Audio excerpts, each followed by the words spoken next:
എല്ലാ UI/UX എഞ്ചിനീയേഴ്സിനും അല്ലെങ്കിൽ ഡിസൈനേഴ്സിനുള്ള ഒരു ടെൻഷനാണല്ലോ, ഇതൊരു വെറിയാണ്. അതായത് ഇനി ശരിക്കും ആ റോൾ കൊണ്ട് കാര്യമുണ്ടോ, അങ്ങനത്തെ ഓപ്പർച്യൂണിറ്റീസ് എക്സിസ്റ്റിംഗ് ആണോ എന്നൊക്കെ. ഇപ്പം ഞാൻ ഗൂഗിൾ റീസെൻ്റ്ലി ഇറക്കിയ സ്റ്റിച്ചിൻ്റെ ബീറ്റ വേർഷൻ ട്രൈ ചെയ്തുകൊണ്ടിരിക്കുകയായിരുന്നു. ഇത് കംപ്ലീറ്റ്ലി AI എംപവേർഡ് ആണ്. ഇതിനകത്ത് നമുക്ക് ഒരു പ്രോംപ്റ്റ് ചെയ്യാനുള്ള ഒരു ടെക്സ്റ്റ് ഏരിയ ഉണ്ട്. നമുക്ക് വെബ് ഡിസൈൻ ചെയ്യണോ അതോ ആപ്പ് ഫ്രെയിംവർക്കാണോ ചെയ്യേണ്ടത് നമുക്ക് ചൂസ് ചെയ്യാം. അതുകൂടാതെ നമുക്ക് വേണ്ട ഒരു ഡിസൈൻ പാറ്റേൺ ഇവിടെ അറ്റാച്ച് ചെയ്യാം.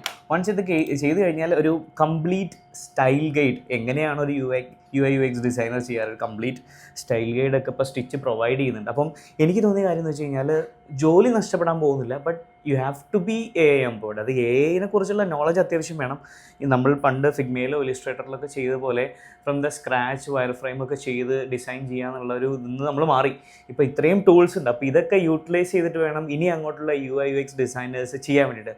കാരണം എന്താണെന്ന് വെച്ചാൽ AI അറ്റ് പ്രസൻറ്റ് ക്രിയേറ്റീവ് അല്ല, ഒരുപാട് ലിമിറ്റേഷൻസ് ഉണ്ട്. അപ്പം നാളെയോ മറ്റന്നാളോ വരുന്ന പുതിയ റിക്വയർമെൻറ്റിന് ചിലപ്പോൾ പുതിയ വർക്ക് ഫ്ലോ അല്ലെങ്കിൽ പുതിയ യൂസർ എക്സ്പീരിയൻസ് വർക്കൗട്ട് ചെയ്യേണ്ടി വരും, ഫൈൻഡ് ചെയ്യേണ്ടി വരും. അതിനൊക്കെ UI/UX എഞ്ചിനീയേഴ്സ് ആവശ്യമാണ്. സോ ആ റോൾ ഒരിക്കലും അല്ലെങ്കിൽ ആ ഓപ്പർച്യൂണിറ്റി എവിടെയും പോകുന്നില്ല. പക്ഷേ you have to be AI empowered. Work സ്മാർട്ടായിട്ട് ചെയ്യാൻ വേണ്ടിയിട്ട് നിങ്ങൾ പഠിക്കണം.